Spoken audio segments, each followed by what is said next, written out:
おはようございます。寒いね。やばいね。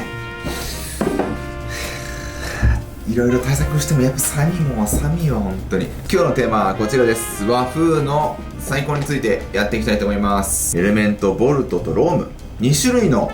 サイクルコンピューターがね今出てますけども、ぶっちゃけどっちがいいのっていうのがですね、今回は荒れてますね。がっつり使ってきましたので、そのあたりレビューしていこうかなと思います。ボルトもいいけど、ロームもいいんだよね。ケンタはぶっちゃけどっちがいいのっていうのもですねお伝えできればなと思います。よろしくお願いします。正直ですね、スペックはそんな変わらなかったです。ボルトの方が全然もっさりとか全然ないです。どっちもサクサクです。例えるなら iPhone 14 Pro か iPhone 14 Pro Max かぐらいの違いですね。はい、画面の大きさが違うぐらいの差でですね、もちろんね細かい部分は全然違うのでその辺もちゃんと比較はしますが、体感としてはそんな印象でした。ただ画面の大きさは自転車を乗る上で結構やっぱり大きくね影響を与えますので、実際ねバイクに乗って両方つけて同じ画面にして比較しながらやっていきました。画面の大きさが全然違います。これですね、画面の大きさ違うだけかよって思うかもしれませんが、画面の大きさが違うがゆえに、例えば速度、ワット、ケイデンス、心拍、TSS、今どこのギアに入ってるとか、シマノのねパワーメーター使ってる人なんかはねペダリングダイナミックスとかそういうのも全部見れるんですけど、情報量をより多く出せるのがロームです。具体的にはですね、ロームは最高で11個出すことができます。情報をね。でボルトは9個までしか出すことができません。両方とも9個出してみました。ロームの場合はさらにここで2つ下に出すことができますので、より多くの情報を出すことができます。でさらに9個にした時のやっぱり見え方っていうのは圧倒的にロームの方がでかい分見やすいですね。みんながみんなサイコンゴリゴリ見るわけではないので、あれですけど、よりたくさんの情報を出したい人はもうローム一択ですね。9個で十分です私っていう人はもうボルトで全然 OK ですね。画面の大きさっていうのはマップを見る上でもでかい方がやっぱ見やすいです。それは当然ですよね。見やすいとは思います。エレメントの場合は上に LED がついてて、ロームの場合は上と横に2つ LED がついてます。どれぐらいの強度で走ってますよっていうのがですね、どんな状況かっていうのがパッと分かるだけ、なのでめちゃくちゃ重要な機能ではないとは思うんですが、見ててちょっと楽しいって感じですかね。ただ懸念点を個人的に言うと LED が上下に入ることでベゼルがどうしてもねこう太く感じるんですよね。ボルトは結構横がシュッとしてるんですけども、ロームは和風って書いてここにも LED が入ってるので、ちょっとこうベゼルが大きく感じた、太く感じて画面がちっちゃく見えちゃう。最高のサイズにしては画面はもっと大きくしてもいいんじゃないかなと思ったけども、ここは僕個人としてはもっとこう大きくしてほしい。画面をギリギリまで詰めてくれても嬉しいかなと思いました。そこに気にすることではないかもしれないですけどね。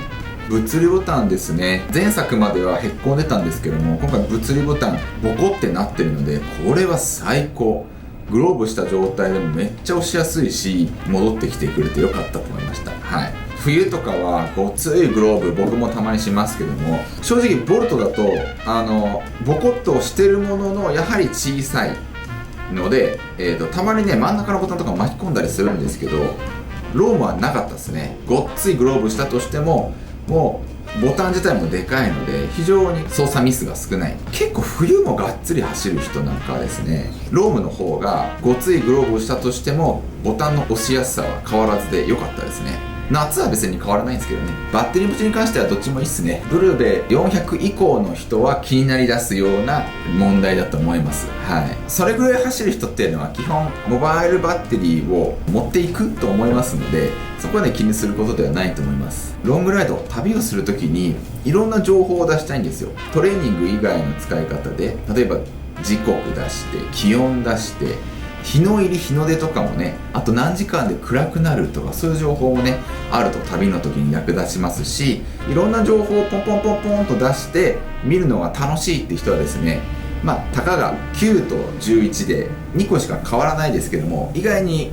比べるとですね大きいなと思いました。でしかも11個出したとしても画面が大きいおかげで非常にね見やすいので、そういった感じでよくサイコンを見る人はローム大変おすすめです。そんなに走ってる時見ないですっていう人はですね、ボルトでいいと思います。ちっちゃいし軽いし。スマートフォンは大は小を兼ねるかって結構微妙なんですよ。だってこう手で持つじゃないですかね。僕はまあ手でかいんでプロマックスのサイズでも全然問題ないんですけども、女性とか手の小さい人なんかはやっぱりね、でかすぎるとちょっとこう片手で持つのすげえギリギリになっちゃうって人いると思うんですよ。だから iPhone Pro にするって人もいると思うけど、サイクルコンピューターは自転車にガチャってつけっぱにするので握ることはないんですよ。なんで重量を気にしないのであれば、大きいに越したことはないとは思いました。ロームはですねすごくねいいんですが、よりこう重装備をする人なんかにも適してるなってすごく思いました。レースとかヒルクライムもそうですけども、重量面とか、小型コンパクトそういった部分を重要視する人はボルトで僕は十分すぎると思いますね。大量の情報が欲しい、真冬も私ガンガン走りますとか、でかい画面で見やすいのがいい、そういった人はもうねロームですね。間違いないですね。結果僕はですね何をメインで使ってるかって言ったら、正直僕はボルトの方が多いです。なぜならこの横が気になっちゃうから。ここがここの横幅の黒い部分がちょっとなんか気になっちゃって、実はボルトの方が使用頻度は高いんですが、性能が似すぎていて比較する部分が正直少ないんですけども、和風のサイコン欲しいって人は必ずロームにするかボルトにするか迷っちゃうと思いますので、ぜひ参考にしてみてください。正直スペックは変わらないです。どっちもいいです。エレメントローム買っとけばどんなシチュエーションでも大丈夫比較すると確かにロームの方が押しやすいよねぐらいの気持ちだと思います。iPhone 14 Pro と iPhone 14 Pro Max どっちの方がサクサクかっつったら変わんないでしょ。同じでしょ。でも画面がでかいとさ、例えば YouTube 見るときに気持ちね、なんかこう大画面で見れてて楽しい感じあると思いますし、スクロール回数が減ることによるストレスが若干減るとか、スマートフォンでもあると思いますけども、本当そのわずかな差がこのロームとねボルトにもあります。2つで迷ってる人はぜひ参考にしてみてください。では今回の動画は以上です。ご視聴ありがとうございました。もしもね参考になったと思っていただいた方はグッドボタン、チャンネル登録よろしくお願いします。では。